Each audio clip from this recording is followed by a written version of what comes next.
Giza ehramları sadəcə məzar deyil, nəhəng enerji stansiyaları idimi? Mayalılar və Akhenatonun qəribə uzunsov kəllələrinin sirri nədir? Unudulmuş qədim texnologiyalar, yer kürəsinin suları altında gizlənən sivilizasiyalar və ulduzlardan gələn tanrılar. Bəşəriyyətin gerçək mənşəyini indi araşdırırıq.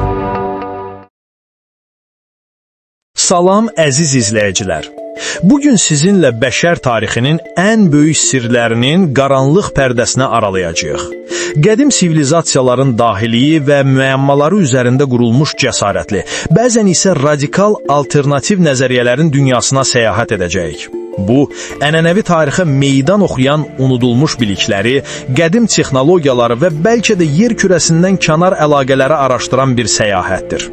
Biz heç nəyə təsdiqləmirik, sadəcə təqdim olunan materialı bitərəf şəkildə araşdırırıq. Misir, Giza yaylası, 3 böyük ehram və onlara gözətçilik edən sirli Sfenks. Ənənəvi arxeologiya bu kompleksin fironların məzarı olduğunu iddia etsə də, alternativ nəzəriyyələr tamamilə fərqli bir mənzərə çəkir. Mənbələrimiz vurğulayır ki, Giza kompleksi təsadüfi yaranmayıb. Həndəsəsi və yerləşməsi inanılmaz dəqiqliklə hesablanmış vahid bir dizayna işarə edir. Bəs bu nəhəng kompleksin əsl funksiyası nə idi? Sfenksin yaxınlığında yer kürəsinin təxminən 30 metr dərinliyinə enən 3 səviyyəli Osiris şaxtası var. Ən alt səviyyədən nəhəng, qara qranitdən yonulmuş təxminən 2,7 metr uzunluğunda bir sarkofaq tapılıb. Lakin o boş idi, mumyası yox idi. Qədim astronavt nəzəriyyəçiləri bu sarkofaqın yeraltı tanrısı Osiris üçün sadə bir məzar deyil, əksinə bir növ texnoloji cihaz, bəlkə də fiziki bədənin başqa bir reallığa keçməsi, transmutasiya üçün nəzərdə tutulmuş bir qutu olduğunu irəli sürürlər. Sarkofaq sözünün Yunanca mənası ət yeyən. Bu radikal fərziyyəyə qəribə bir kölgə salır. Lakin ən səsküylü iddia böyük ehramın özü ilə bağlıdır. Mənbələr onu məzar deyil, nəhəng bir enerji stansiyası kimi təqdim edir. Nəzəriyyəçilər iddia edirlər ki, ehramın daxili otaqları, qalereyaları və dəqiq bucaq altında qazılmış şaxtaları kimyəvi reaksiyalar vasitəsilə hidrogen qazı istehsal etmək üçün dizayn edilmişdi. Bu qaz yer kürəsinin təbii titrəyişləri ilə rezonansa salınaraq gücləndirilir və nəhəng mikrodalğalı enerjiyə çevrilirdi. Həmin enerji isə obelisklər vasitəsilə simsiz ötürülürdü. Bu nəzəriyyənin əsası ehramın ağılsığmaz dəqiqliyidir. Təqribən 52.609,4 kvadrat metr ərazini əhatə edən bünövrə cəmi 2,2 santimetr xəta ilə tamamilə üfüqi səviyyədədir. Üzlük daşları arasındakı boşluqlar isə millimetrin %1'ləri qədərdir.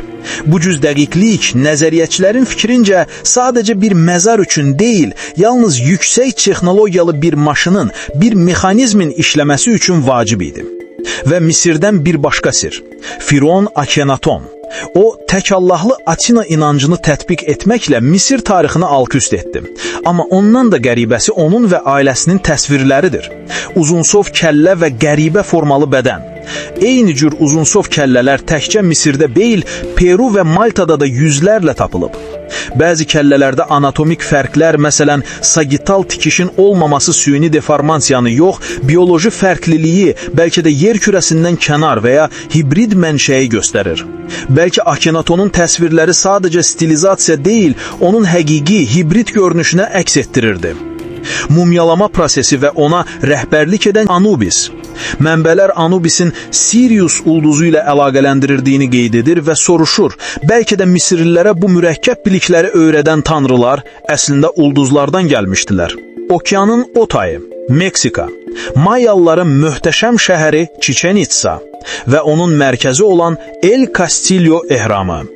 Hər il ekinoks günlərində yaz və payız bərabərliyi zamanı günəş işığı və kölgələr ehramın pilləkənlərində sürüşən bir ilanın, kukulkanın, qanadlı ilanın görüntüsünü yaradır. Nəzəriyyəçilər bunu Tanrının göydən enməsi və gələcəkdə qayıdacağı vədinin daşla yazılmış simvolu kimi yozurlar. Bu eniş mövzusu başqa bir məşhur tapıntıda da var. Palenkadakı Lord Pakal'ın sarkofagın qapağı. Mənbələrimiz 1968-ci ildə bu təsviri bir kosmos gəmisində oturan, əlləri idarə etmə panellərində olan, burnunda nəfəs almaq üçün cihaza bənzəyən bir şey olan bir astronavt kimi şərh edən Erik von Dänikeni xatırladır. Pakal ulduzlara qaydırdı. Bu qədim astronavt nəzəriyyəsinin ən fundamental sübutlarından biri oldu. Mayalıların astronomiya və riyaziyyat bilikləri heyrətamiz idi. Teleskopları olmadan onlar Venera, ay fazaları, tutulmaları inanılmaz dəqiqliklə hesablayırdılar.